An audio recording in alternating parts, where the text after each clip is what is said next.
Mortgage loans, business loans సులభంగా government, private banks నుండి ఇప్పించబడును. ఇన్స్టాలో లైక్స్, షేర్స్ కోసం ఎంతకైనా తెగిస్తున్నారు కొందరు యువతీ యువకులు.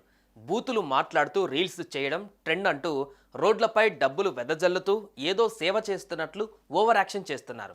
తాజాగా ఓ యూట్యూబర్ ఇదే పని చేశాడు. 3 సార్లు రోడ్లపైన డబ్బులు చల్లుతూ వీడియోలు తీసి వాటిని ఇన్స్టాగ్రామ్లో పోస్ట్ చేశాడు. ఇప్పుడు చిక్కుల్లో పడ్డాడు.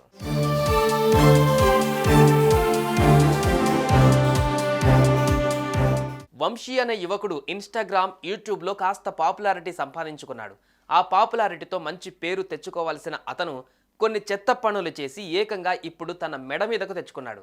ఇలాంటి తప్పు మరోసారి చేయకుండా నెటిజన్లే బుద్ధి చెబుతున్నారు.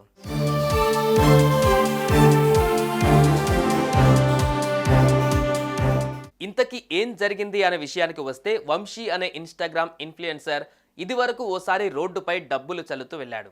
అవి నకిలీ నోట్లు అనుకున్నారు చాలామంది. కానీ పరీక్షించి చూస్తే అవి అసలైన నోట్లని తెలుసుకొని వాటిని తీసుకున్నారు. ఇదంతా ఓ బిజీ రోడ్డులో జరిగింది. మరోసారి కూడా ఇదే పని చేశాడు.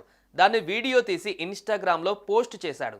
తాజాగా కేపీహెచ్బీ రోడ్ నెంబర్ 1లోనూ బైక్పై వెళ్తూ డబ్బులు రోడ్డుపై చల్లాడు. అది కాస్త రద్దీ రోడ్డు కాగా కొందరు ఆ డబ్బులు ఏరుకునే పనిలో పడ్డారు. వాహనాలను అక్కడికక్కడే పార్క్ చేశారు. దీంతో ఫుల్గా ట్రాఫిక్ జామ్ అయింది. అది క్లియర్ అవ్వడానికి చాలా టైం పట్టింది.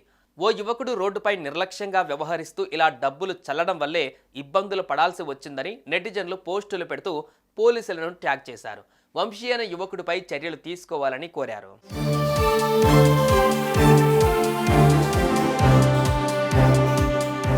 ఇదిలా ఉంటే డబ్బులు చల్లిన తర్వాత వంశీ పలు వ్యాఖ్యలు చేశాడు. తాను 50,000 రోడ్డుపై చల్లానని, ఇలా మీరు కూడా ఈజీగా డబ్బులు సంపాదించాలంటే తన టెలిగ్రామ్ ఛానల్లో జాయిన్ అవ్వాలని కోరాడు. కాగా వంశీ బెట్టింగ్ యాప్స్ ప్రమోట్ చేస్తూ ఉంటాడని, అందులో వచ్చిన డబ్బే ఇలా విచ్చలవిడిగా పడేస్తున్నాడు అని పలువురు అంటున్నారు.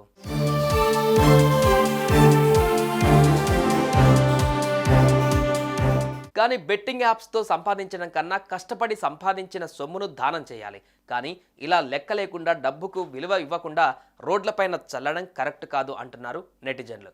మరి ఈ విషయంపై పోలీసులు ఎలాంటి రియాక్షన్ తీసుకుంటారో చూడాలి.